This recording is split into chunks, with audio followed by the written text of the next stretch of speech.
What's going on, everybody? I'm Alex Americano, and we have to talk about Joe Biden at the latest CNN town hall, speaking a little recklessly with how he was saying things when it comes to gun violence, speaking on guns and his plans on what he wants to do to combat rising gun violence. And to me, it seems like him, Joe Biden, and the rest of the Democrats would just prefer it if they could just take the guns away from people, the law-abiding citizens who have firearms for the sake of protecting themselves, protecting their family. But it doesn't matter if that's what you have firearms for.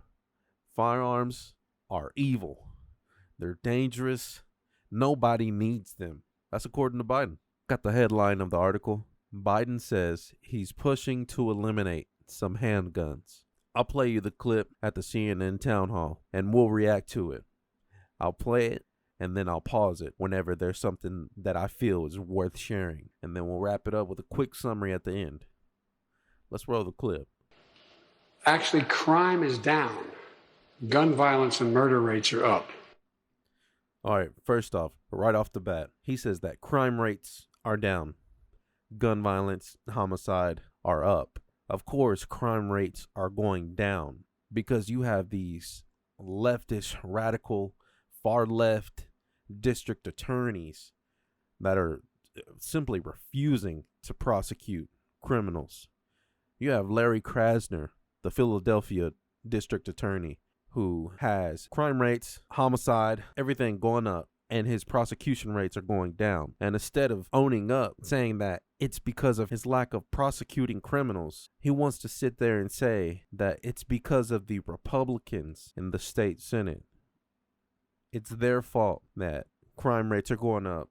Everything's going up under his watch, but his prosecution rates are going down. And you have the San Francisco district attorney, Chesa Boudin, and you can see clips on Twitter, on social media every other day, somebody ransacking stores.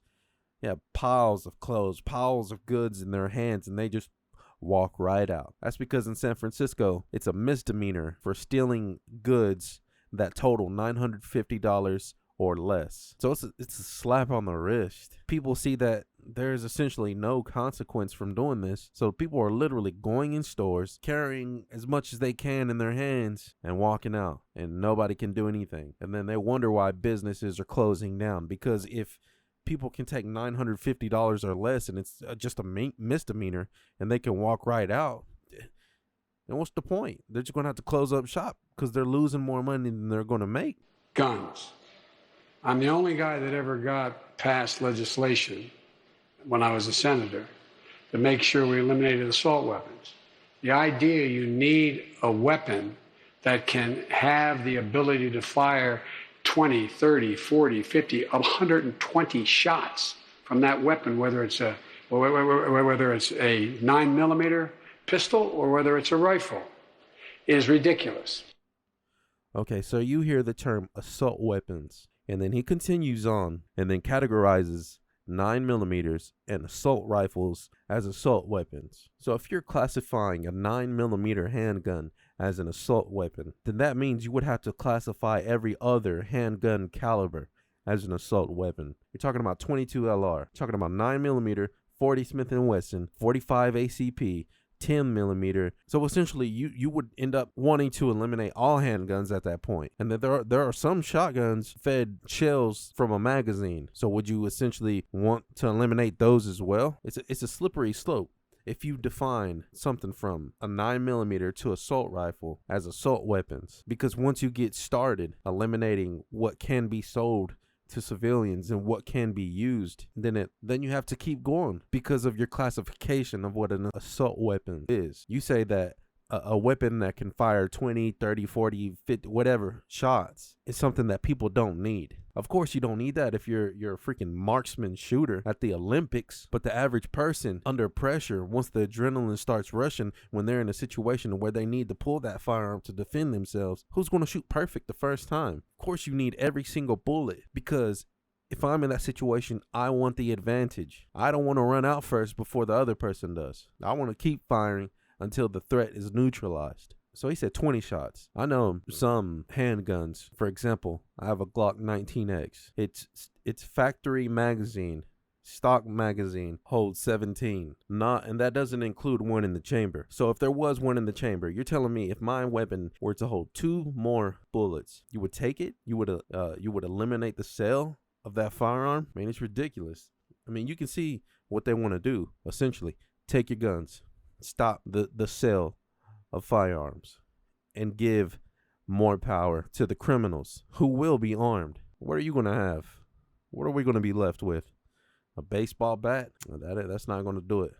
I'm continuing to push to eliminate the sale of those things, but I'm not likely to get that done in the near term. So here's what I've done. The people who, in fact, are using those weapons are acquiring them illegally. And so what happens is I've gotten ATF, alcohol, tobacco, and firearms. I have them increase their budget and increase their capacity, along with the Justice Department, to go after the gun shops that are not abiding by the law of doing background checks. For real, that's number one. Okay, you want to enforce laws that already exist. That doesn't mean that the course of action should be to take the guns out of the hands of the people. If a criminal gets his firearm illegally, that doesn't mean that the only way that they get it is from gun shops, gun shows. I mean, I hear more of somebody getting a firearm, paying someone to go get it in their name, and then that person just gives it to them. I hear more of those cases than somebody going to a gun shop and getting one. Because for the most part, I'm not saying all the time, I'm sure that there are places who are shady and do under the table transactions for the sake of profit, but it's not as common to just go into a gun shop, walk out with one. After that clip, we're just going to summarize it real quick. The issue that I have is with the way he categorizes assault weapons, because he goes on to say firearms that can shoot multiple rounds from 9mm to assault rifles. A majority of weapons can be made to shoot multiple rounds because there are aftermarket or magazines that are sold from different vendors for handguns, like a drum magazine for a Glock that increases the capacity of how many bullets it holds. But even if your issue is a weapon firing multiple rounds, if you were to pass that to where you would eliminate guns that fires multiple rounds, you would then eventually go for other weapons that don't hold as many rounds, like a revolver. Then what? A double barrel shotgun that holds 2? Of course, everybody wants crime rates, homicide rates, gun violence. Everybody wants all those rates to go down. Nobody wants to be in a community or environment where they don't feel safe. But to push to eliminate firearms that can fire multiple rounds, it just seems like it leads down a path to where they will eventually want to strip the rights from the people to have firearms. Because if they're going to continue to push and eliminate assault weapons, which is loosely defined, then that just leads me to believe we're going to be left with nothing. It's not the right thing to do. I think the best course of action is to actually go to these cities where they have the highest rates of gun violence, homicides, like the places that don't do anything. They don't prosecute, like Lori Lightfoot doesn't do anything for Chicago, who's always in the news with multiple deaths in the city. I'll see it almost every weekend. Multiple shootings, multiple deaths. Just a war zone. And you have the super progressive district attorneys who don't prosecute anything. You got to go there to those places and make sure they actually do their jobs to curb the increasing rates, to curb the gun violence, to curb the homicides. You can't be preaching to the crowd if people in your own group aren't even doing anything. And one of the main issues that I have with the Democratic Party is they define their own definitions. They come up with their own definitions. They make it be whatever they want it to be. Just like with COVID misinformation, they're working with big tech to remove posts that spread misinformation.